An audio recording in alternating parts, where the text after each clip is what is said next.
जय हिंद। देखिए, भारत चीन सीमा पर एकदम मिरर डिप्लॉयमेंट चल रहा है। मिरर मतलब होता है आमने सामने, जितनी उधर फौज उतनी इधर फौज। जिस तरह शीशा में हम देखते हैं जितना उधर दिखता है उतना इधर दिखता है, तो भारत और चीन की सीमा पर मिरर डिप्लॉयमेंट चल रहा है। देखिए, चीन की पूरी मंशा है कि अगले 2 से 3 साल में वो ताइवान को कब्जा करना चाहता है। इसके लिए वो पीओके की बलि दे देगा, क्योंकि चाइना के ही दम पर पाकिस्तान कूदता है, वो इस बार उसको बलि देगा। और हम देखते हैं कि जो अभी ड्रोन अटैक हुए हैं उसको काउंटर करने के लिए भारत ने कौन कौन से थिएटर कमांड या एयर डिफेंस कमांड बनाए, ये क्या चीज यहाँ चल रहा है।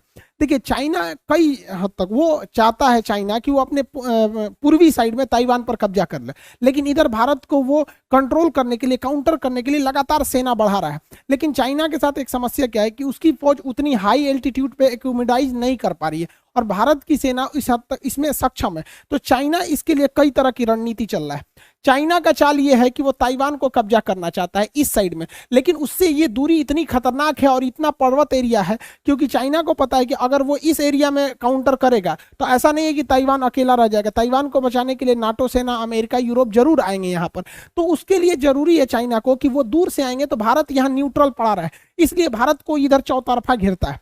चाइना जो है ये जिबूती में उसकी जीडीपी से ज्यादा कर्जा देके उसे डेब्ट ट्रैप में फंसा लिया है, और वहां अपनी आर्मी का बेस बना लिया। भारत का अभी किसी भी दूसरे देश में ऑपरेशनल एयर बेस नहीं बन पाया है अभी तक। तो जिबूती में तो कई देशों का है, अमेरिका, जापान, फ्रांस, कई देश का है। अब यहाँ तंजानिया उसका नया शिकार बन गया है। तंजानिया में वो बहुत बड़ा मिलिट्री बेस बनाना चाह रहा है यहाँ पर। इस तंजानिया को काउंटर करने के लिए हमारे पास यहाँ एजम्पशन आइलैंड था, बट वहाँ की सेशल्स गवर्नमेंट ने एजम्पशन आइलैंड को मना कर दिया। लेकिन एजम्पशन आइलैंड पर मिलना बहुत मुश्किल है, हम लोग को वहाँ पर नेवल बेस नहीं मिल पाएगा। तो एजम्पशन आइलैंड के बगल में यहाँ पर सेशल्स है, मॉरिशस एक देश है, तो मॉरिशस का भारत के साथ बहुत अच्छा संबंध है। मॉरिशस अपना द्वीप हमें दे सकता है नेवी के लिए। रीजन क्या है, देखिए, मॉरिशस ने अपना एक रियूनियन द्वीप ऑलरेडी फ्रांस को दे रखा है, तो यहाँ फ्रांस है और यहाँ पर डिगो गार्सिया है। इस डिगो गार्सिया पर अमेरिका, यूएस है और ब्रिटेन है यहाँ पर। तो अगर यहाँ हमारी नेवी आ जाती है यहाँ पर मॉरिशस द्वीप पर, तो मॉरिशस के पास आ जाती है, तो हमारा फ्रांस से भी समझौता है, अमेरिका से भी समझौता है, तो हम यहाँ पर अकेले इस एरिया को काउंटर कर सकते हैं।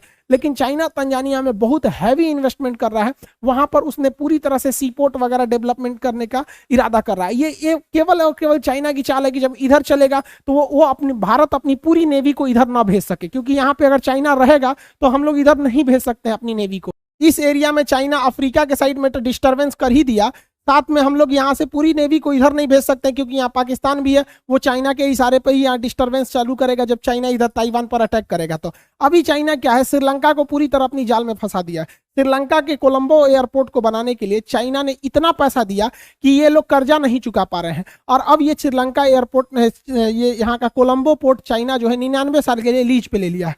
अब बताइए, ये महिंद्रा राजपक्ष जी ये इनको फीता कटवा रहे थे, इस ससुरा उसका खतना काट दिया है यहाँ पे। अब क्या करोगे भैया, चाइना पे भरोसा करोगे तो यही होगा।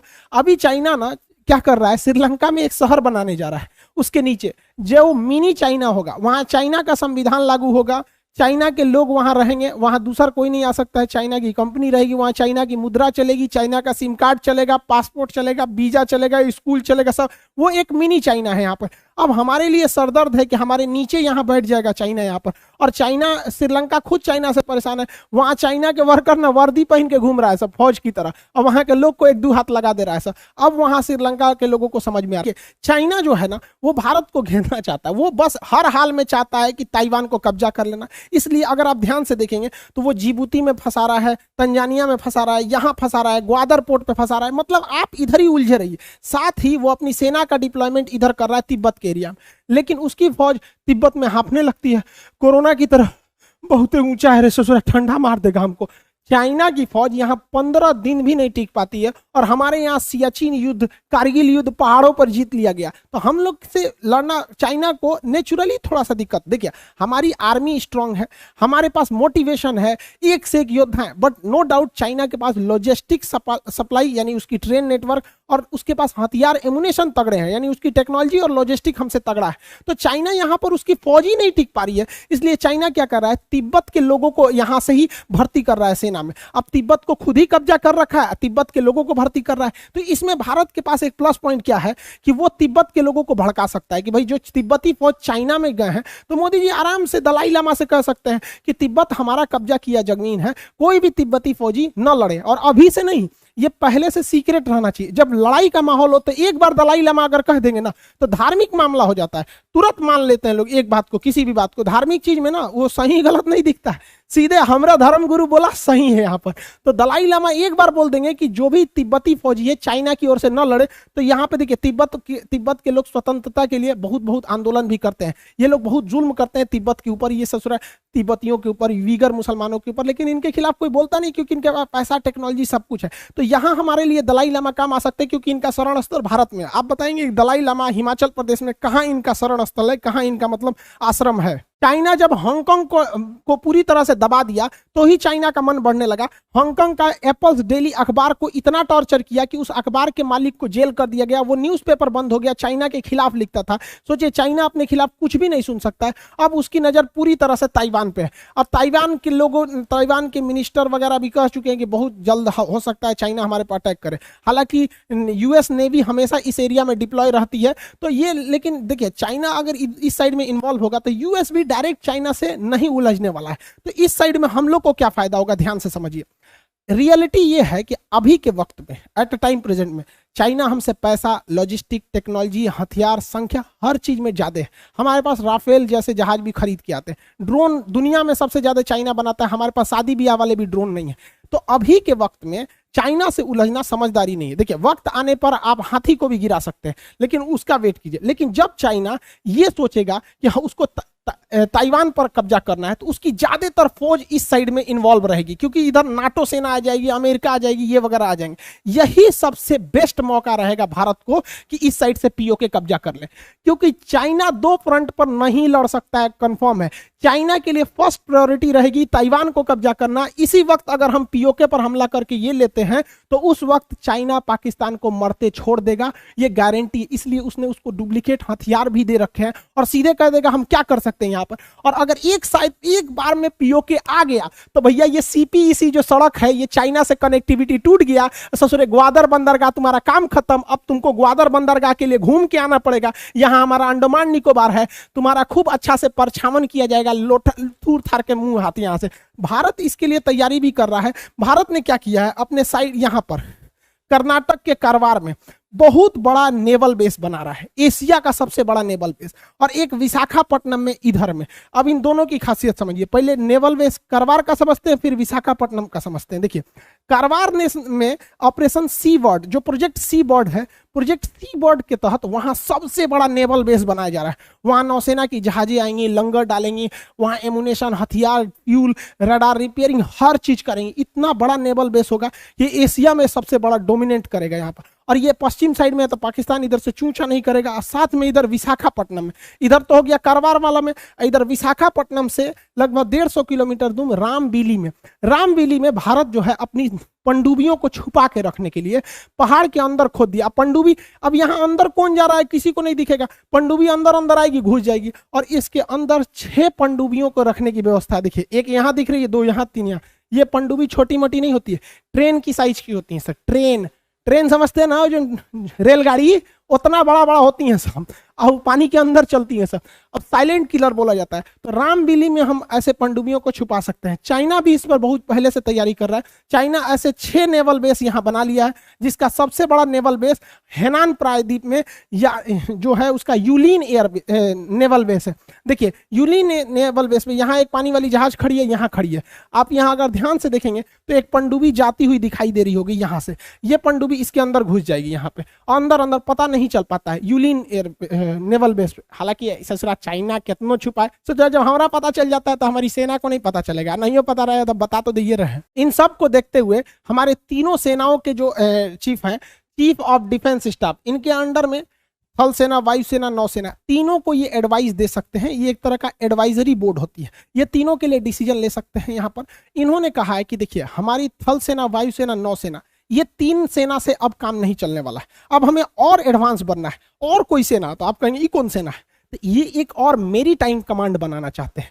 मेरी टाइम कमांड का काम क्या होगा कि भारत के समुद्र में क्या हो रहा है, क्या नहीं हो रहा है, ये सारी जानकारी जुटाने का काम, केवल जानकारी जुटाने का काम मेरी टाइम कमांड के पास होगा। नेवी से हट के इसे बनाया जाएगा। उसके पास एडवांस किस्म के रडार होंगे, हेलीकॉप्टर में रडार लगाए जाएंगे, एवॉक्स जहाजें लगाई जाएंगी, बहुत बड़े आकार के कोस्टल एरियाज में हमको OTH radar, over the horizon radar लगाया जाएगा, जिससे पूरी एरिया पे निगरानी हो। और युद्ध के वक्त में नेवी आएगी। अब आप कहेंगे ये कौन मैटर है? देख बबुआ, प्रैक्टिकली समझाते हैं। जब आप बीमार पड़ते हैं तो डॉक्टर आपकी बीमारी का पता नहीं करता है, वो जांच के लिए जांच घर में भेज देता है। जब वहां से पता चलता है तब इलाज करता है। जैसे मान के चलिए आप कहेंगे डॉक्टर साहब भैया दुखा रहा है, एक काम करो अल्ट्रासाउंड करा के आओ यहाँ पे, तो दूसरे जगह भेजेगा अल्ट्रासाउंड कराने, वो रिपोर्ट देगा अगर किडनी खराब है, किडनी का खराब, निकाल के फेंक दे इसका। तो डॉक्टर क्या करेगा? किडनी फेंक देगा इसका, निकाल के एक एक किडनी पे चले यहाँ पे। तो वही काम होगा अब। हमारी नौसेना केवल काटने का काम करेगी और पता करने का काम, काटना किसको है, थूरना किसको है, ये करेगी मेरी टाइम कमांड। तो बाहर भैया बिपिन रावत जी बहुत बहुत बहुत बहुत बढ़िया काम किए यहाँ पर। और ऐसा एक, ये तो एक कमांड हो गया। अभी देखिए, ये तो नेवी के लिए है, अब देखिए एयरफोर्स के लिए। इन्होंने कहा कि हमारी जो एयर क्षेत्र है, यहां पर भी जो हमारी एयरफोर्स है, इसका काम ये नहीं है पता करना कि कौन आया, ड्रोन आया, जहाज आया, क्या ना। एयरफोर्स का काम केवल थूरना है, जांच करने का काम हमारी एयर डिफेंस कमांड करेगी। तो अब एक एयर डिफेंस कमांड बनने वाला है, जिसके पास हैवी रडार होंगे, सैटेलाइट सिग्नल होंगे, उसके पास एक से एक एवॉक्स विमान होंगे जो पूरी भारत में निगरानी करते रहेंगे कि कोई घुस तो नहीं रहा है यहाँ पर। इसके अलग अलग कमांड्स बनाए जाएंगे और पूरे भारत को रडार पर ट्रैकिंग किया जाएगा। और जब पता चल जाएगा हाँ ससुरा इधर आ रहे हैं, तो जांच हो गया। अब डॉक्टर साहब को बताया जाएगा। डॉक्टर कौन है? राफेल, सुखोई, MiG-29, ये डॉक्टर है, उठेंगे सर, ऑपरेशन करके धक देंगे सर, क्या ससुर तू नहीं। तो ये बनने वाला है हम लोग का एयर डिफेंस कमांड। इसी एयर डिफेंस कमांड के पास जिम्मेदारी रहेगी ड्रोन को काउंटर करने के लिए। अब ड्रोन को काउंटर करने के लिए छोटे साइज के रडार आते हैं और इनकी संख्या बहुत ज्यादा लगानी पड़ती है, जो एयरफोर्स के लिए एक हेडेक बन जाएगा। इसलिए ये काम एयरफोर्स से हटा के किसके पास हो जाएगा? एयर डिफेंस कमांड के पास। अब एयर डिफेंस कमांड के पास रडार हैवी पावर के होंगे। अब इनके पास दो तरीका होंगे, एक सॉफ्ट किलिंग, आराम से काटो। सॉफ्ट किलिंग में क्या किया जाएगा? इस रडार का सिग्नल जाम किया कर दिया जाएगा, बस इस ससुरा हुए में रुक जाएगा, कहेगा ए चाचा बोलिए ना दहीने जाए कि बाएं, ओके उंगलियां छोड़ देगा और वहीं रुक जाएगा, बैटरी खत्म, धाए दे नीचे गिर जाएगा। तो एक होता है सॉफ्ट किलिंग, लेकिन एक होता है हार्ड किलिंग, हचाक से काट देने के लिए। तो हार्ड किलिंग के लिए लेजर बीम का यूज किया जाएगा।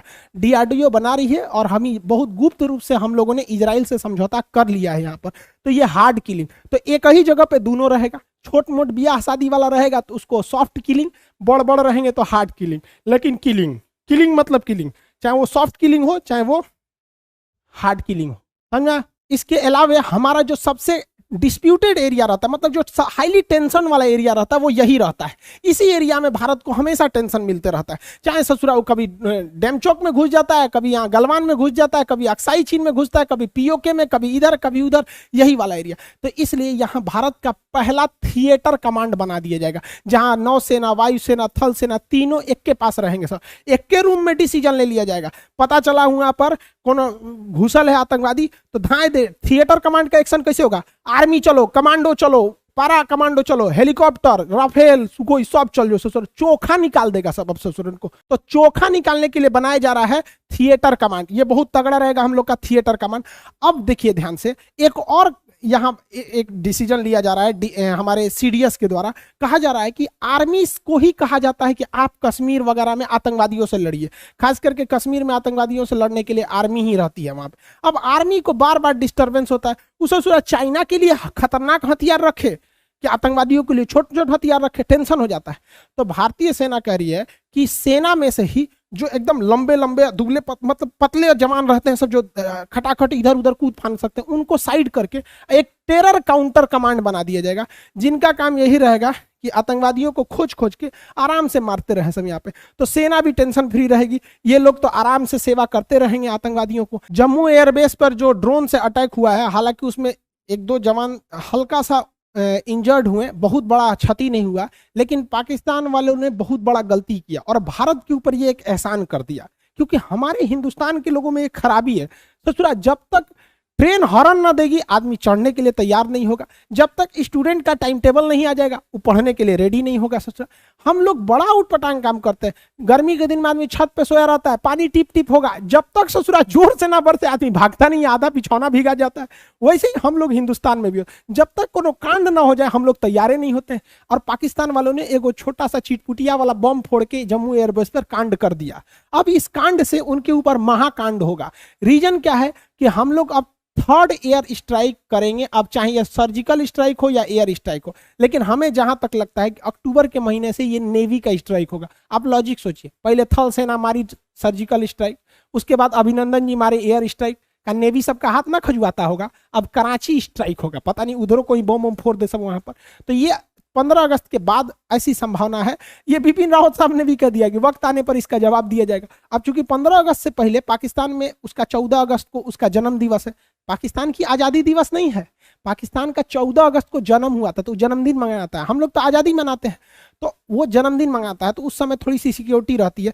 उसके बाद हम लोग उसको धोएंगे लोग। अब पाकिस्तान डरा हुआ है थर्ड स्ट्राइक की वजह से, तो ये रडार और एंटी डिफेंस मिसाइल खरीदा था, एंटी एयरक्राफ्ट, ये मिसाइल हुआ धुआं हो गया। जिस तरह तिरंगा मूवी में नहीं गैंडा स्वामी की मिसाइलें फू फू करके धुआं हो गए, इसमें मालवेयर आ गया है। ये ऐसा खतरनाक है, बटन दबा रहा है तो जो है जी का करके जो है जी उसका मिसाइल रह जा रहा है। कौन दिया है? चाइना दिया है। यहाँ पे देख भैया, इमरान चचा तुमको समझा रहे हैं कि ये खुद चाहता है कि तुम लूटे रहो, क्योंकि तुम्हारी हालत जब जब खराब रहेगी तुम इनके पास भीख मांगते रहोगे। रीजन क्या है कि भैया ये चाहता है, इसके लिए पीओके मायने नहीं रखता, इसके लिए ताइवान मायने रखता है। तुम बबुआ ताइवान लो, हम इससे पीओके ले लेंगे। यहाँ पर समझ में आ रहा है कि नहीं आ रहा है? आई होप आप समझ गए होंगे कि जब चाइना इस ताइवान पर हमला करेगा तो हम लोग के लिए सबसे बेस्ट मौका रहेगा कौन से चीज को? पीओके को लाने के लिए। आगे कब third air strike surgical strike कब होता है, जब होगा तब हम लोग समझ जाएंगे। मिलेंगे नेक्स्ट क्लास में। जय हिंद।